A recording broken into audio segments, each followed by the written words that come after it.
इस देश में सिर्फ आप ही नहीं है जो आंदोलन चला रहे हैं, आपके अधिकारों को कुचलने के लिए भी यहीं से एक मजबूत आंदोलन चल रहा है। जो राजनीतिक शक्ति हासिल कर बैठा वो आंदोलन भी यहीं से चल रहा है, जो आपके अधिकारों को छीनने का काम कर रहा है। सांसद चंद्रशेखर आजाद ने एक बहुत बड़ी बात कही, जबरदस्त बात कही। उन्होंने कहा कि सोया हुआ समाज कभी शासक नहीं बन सकता, टुकड़ों में बटा हुआ समाज कभी हुक्मरान नहीं बन सकता।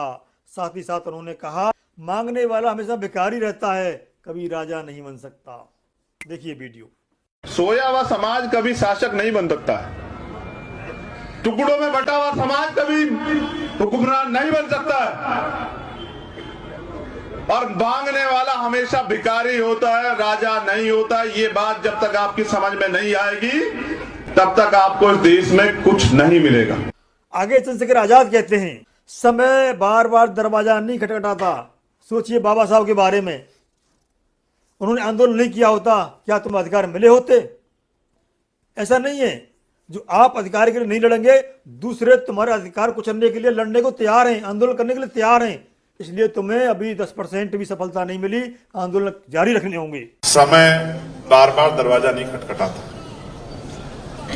एक बाबा साहब आए, अपना पूरा जीवन संघर्ष करके चले गए, दोबारा हम सब मिलके बाबा साहब को वापस नहीं ला सकते। अगर बाबा साहब भी हार के बैठ जाते, भाई उनको हराने का, उनको तोड़ने का, उनको रोकने का प्रयास में कोई कमी हुई है क्या? कितने अपमान के घूंट पिए, 4-4 बच्चे कुर्बान कर दिए। जब वो अपने 4 बच्चे कुर्बान कर सकते हैं, क्या हम अपने घरों में एक बच्चा ऐसा नहीं पैदा कर सकते जिसका काम सिर्फ आंदोलन के लिए हो, जिसका जीवन सिर्फ आंदोलन के लिए हो? क्या बाबा साहब के बच्चे बच्चे नहीं थे? जब बाबा साहब ने अपने 4 बच्चे कुर्बान करके हमें यहां लाके खड़ा कर दिया, तो क्या आज हमें इतनी शक्ति क्यों कम होगी कि हम एक बच्चे को इस मूवमेंट के लिए समर्पित नहीं कर सकते हैं? भाई देखो, सीधी बात यह है, अगर इस देश में आंदोलन चलाना क्यों जरूरी है, इसका उदाहरण आप समझिए।